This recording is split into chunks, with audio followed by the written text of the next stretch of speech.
What if I told you this story really happened? A desperate prince, an unforgiving king, and a crowned corpse presented before a stunned royal court. You might say it sounds like Shakespeare, a tragic play, a work of imagination. But this did not unfold on a stage in England. It happened here, in Portugal. Tonight, on Seven Hills Tales, we uncover one of the darkest and most powerful love stories in European history, and ask a question few dare to ask. Did William Shakespeare draw inspiration from a real Portuguese tragedy when he wrote Hamlet? Our story begins in the year 1340. A young Galician noblewoman arrives at the Portuguese court. Her name is Inês de Castro. She is not the bride. She is merely a lady-in-waiting to Constança Manuel, who has come to Portugal to marry the heir to the throne, Prince Pedro. But the moment Pedro sees Inês, everything changes. Chroniclers speak of a sudden, uncontrollable passion, a love that ignored duty, protocol, and even the prince's lawful wife. Pedro withdrew from courtly life, from politics, from expectation. He saw only Inês, and that love became a threat. This was not just a scandal of the heart. Inés belonged to a powerful Castilian family.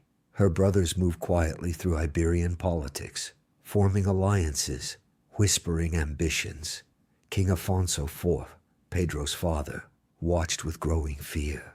To him, Inés was not a woman. She was a risk that Portugal could fall under Castilian influence, that the future king could be controlled through love. When Constança died, Pedro refused all new royal marriages. Instead, he took Inés to Coimbra, to the quiet gardens near the monastery of Santa Clara. There they lived openly. They had children. They dreamed of a future denied to them. But the king was watching, and the crown never forgets.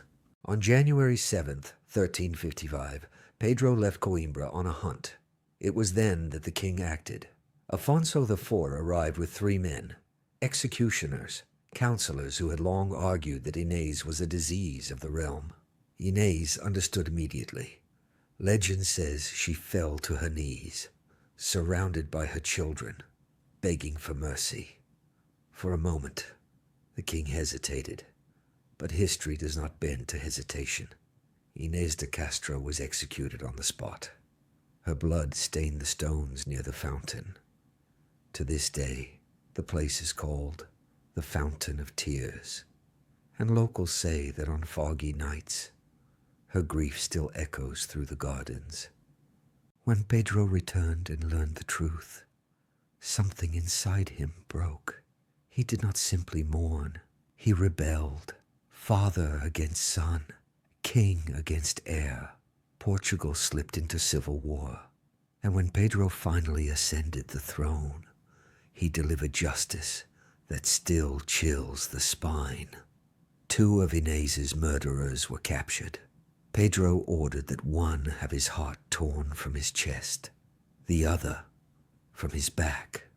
Legend says he watched them die while he calmly ate his dinner, a cold, silent feast of vengeance. History records his words plainly. They destroyed my heart. They deserve none of their own. Then came the act that turned history into legend. Pedro declared that he had secretly married Inés years earlier, that she had always been his lawful queen.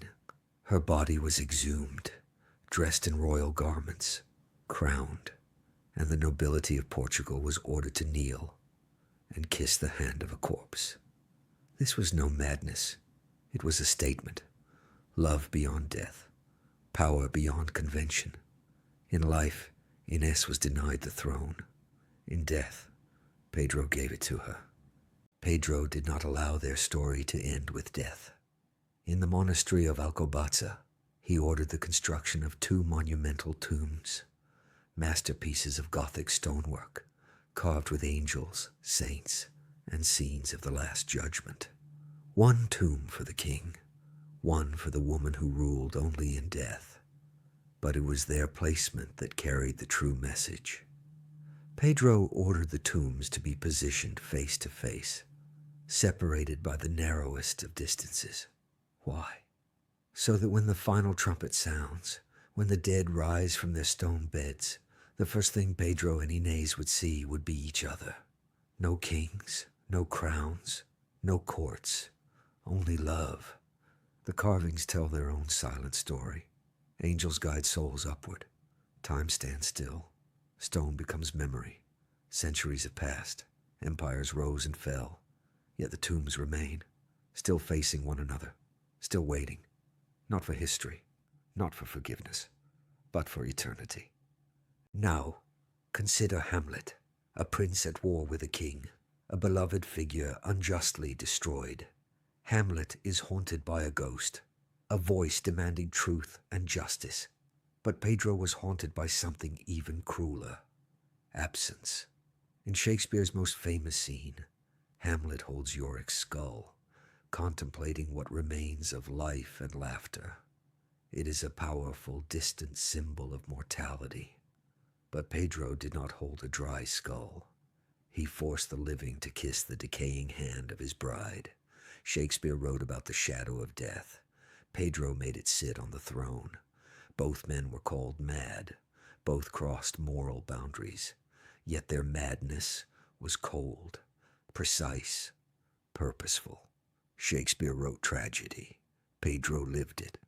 And suddenly, the question feels less impossible. How could Shakespeare have known? One name offers a fascinating possibility: Louis de Camoys. In 1572, decades before Hamlet, Camoys published the Lusiads, or Os Lusiadas in his native Portuguese. This was the bestseller of its era, an epic that spread through Europe's elite like wildfire. It was read by scholars, translated by poets, and discussed in the very circles Shakespeare moved in.